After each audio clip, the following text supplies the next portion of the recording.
All right, we got a great start to the NFL season. A couple of great games this past week, but before week 2 kicks off tonight with the Eagles and Vikings on Thursday Night Football, I wanted to talk about the main storyline from last week, which was, of course, the Aaron Rodgers injury. He's done for the year with that Achilles injury.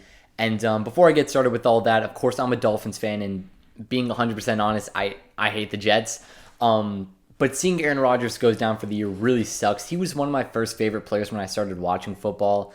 And I was pretty excited to see him actually play against my team multiple times a year, at least only if we could beat them.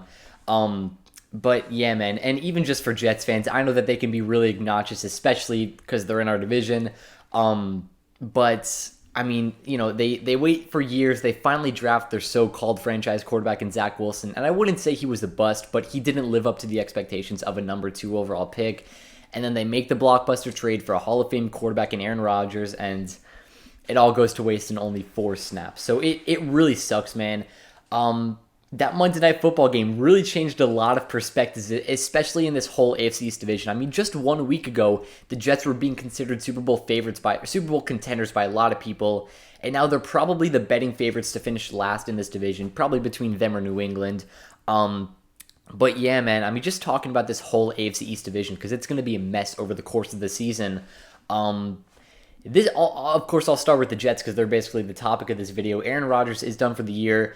I mean, we'll see if he comes back next season. Robert Saleh said he'll be shocked if he retires, but I mean, with these types of injuries with the Achilles, we didn't see Kevin Durant really come back for a full 2 years, and Aaron Rodgers at that point is going to be near 42, 43 years old. I mean, is it even going to be worth it at that point? I wouldn't be surprised if we saw him retire. Like I said, Robert Saleh said he'd be shocked, but I mean, at this point in his not only career, but in his life at 40 years old, I think around. I mean, it's going to be interesting because, of course, he's going to have to go through rehab either way. So we'll see if he ends up coming back for another season in the NFL once he's fully recovered. But yeah, man, I mean, through that Monday Night Football game, we went through a lot of surprises. Of course, that overtime thriller, Xavier Gibson with the punt return walk-off touchdown, and the Jets somehow won even with Zach Wilson. Josh Allen did not look good at all. 3 interceptions and a fumble, 4 total turnovers on the day, and the Bills lose to the Jets at MetLife. That's way better lighting, but to be honest, the Dolphins look like by far the best team in the AFC East. The Bills looked absolutely terrible on Monday Night Football. We know the Jets are going to be without Aaron Rodgers for the rest of the season, and honestly, the Patriots looked pretty good. They hung in with the Eagles, especially after starting the game down 16-0, but it was the Eagles' first game with new coordinators on both sides of the ball after losing Jonathan Gannon to the Cardinals and Shane Steichen to the Colts. But honestly, I'll talk about the Patriots for a bit.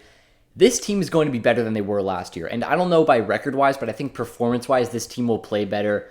Mac Jones is on it. I mean, I know it's only week 1. I don't want to overreact to a lot of things, but it gave us a lot of stuff to think about. In week 1 against the Eagles, Mac Jones looked a lot better than he did last year. I guess that's what happens when you don't have a defensive coach calling plays for you. But with Bill O'Brien, they finally can find Mac Jones' strengths and, design some plays that actually accommodate him. And I talked about them in the AFC East video. Of course, they brought in Mike Gesicki, they brought in Juju Smith-Schuster, and even Ezekiel Elliott. So a lot of new offensive weapons to help Mac Jones out. But yeah, in his rookie season, of course, he made the Pro Bowl. It wasn't like a real, you know what I mean. And also, he led the Patriots to the playoffs before they got smacked by 35, 40 points against the Bills in the wild card round. But still, just saying the fact that Mac Jones led the Patriots to the playoffs in his rookie season says a lot. Of course, last year wasn't great for them, but like I said, that's what happens when you have a defensive coach calling plays for you. They bring in Bill O'Brien, like I said, now he's finding his strengths, and the Patriots are going to make a lot happen. That defense is still really nice.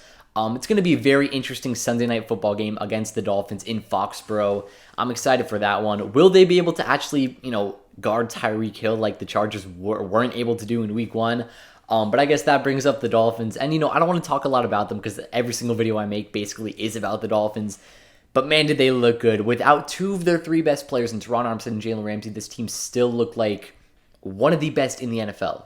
Teron Armstead practiced today and yesterday, so it's looking like he will be on track to play Sunday night against the Patriots. But honestly, the way that the offensive line played, allowing 0 sacks to Joey Bosa and Khalil Mack, they might as well let Teron Armstead rest another week before the Broncos in the home opener next week.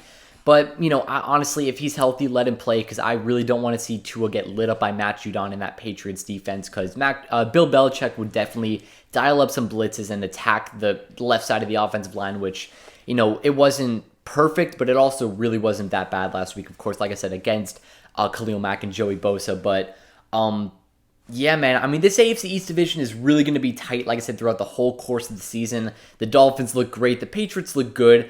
The Bills and Jets are going to be a story that, a lot of people can't really tell right now. The Jets, though, they're a very interesting team because with Aaron Rodgers, this team really surprised me, honestly. That defense, Jordan Whitehead had 3 interceptions, and he only needed 3 throughout the whole season to get a bonus of $250,000, and he got it in the first game of the year, so congrats to him on his payday. But that defense, now Sauce Gardner was getting... he definitely lost that battle with Stephon Diggs, even though the Jets won the game. But, that defense is really good. Really, really good. And with Aaron Rodgers, that team is probably a Super Bowl contender. Now, I'm thinking a lot highly. Like, if I watched that game with Zach Wilson where they won that game, and Aaron Rodgers were to come back next week, I'd probably have the Jets finishing number 1 in this division. I mean, the Jets looked really good. Now, the offense didn't look great, but of course, the playbook wasn't meant for Zach Wilson. I'm sure they have a separate playbook that they weren't planning on using. But, of course, Zach Wilson has been in New York for the past couple seasons, so it's not like it's not like he's a brand new quarterback off the practice squad. And, who are the Jets going to be bringing in to be a backup for Zach Wilson? Robert Saleh already has confirmed that Zach Wilson is their quarterback, which I'd love to see. I think Zach Wilson is a good quarterback in the NFL.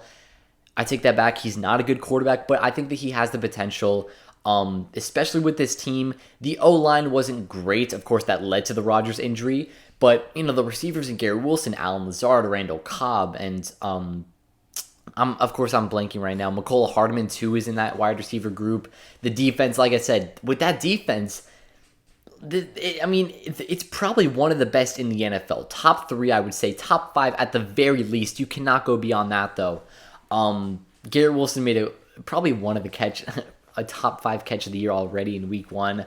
But, this Jets team is going to be interesting. If Zach Wilson can do some stuff this season, the Jets can definitely contend for a playoff spot, but if not, it may be back to stage 1 looking for a new franchise quarterback for the Jets, which would really suck. They've already been through so much, but yeah, man, the AFC East, like I said, it's going to be a fun one to watch.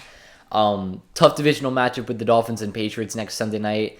I forgot who the Bills and Jets play. The Jets play the Cowboys, which is going to be a fun one because the Cowboys went off on Sunday Night Football. And the Bills play the Raiders, I'm pretty sure. So that should be a win for them, but, it also should have been a win against the backup quarterback, the Zach Wilson-led Jets on Monday Night Football. But either way, that'll wrap up. Hope you guys enjoyed. Have a great day. Peace.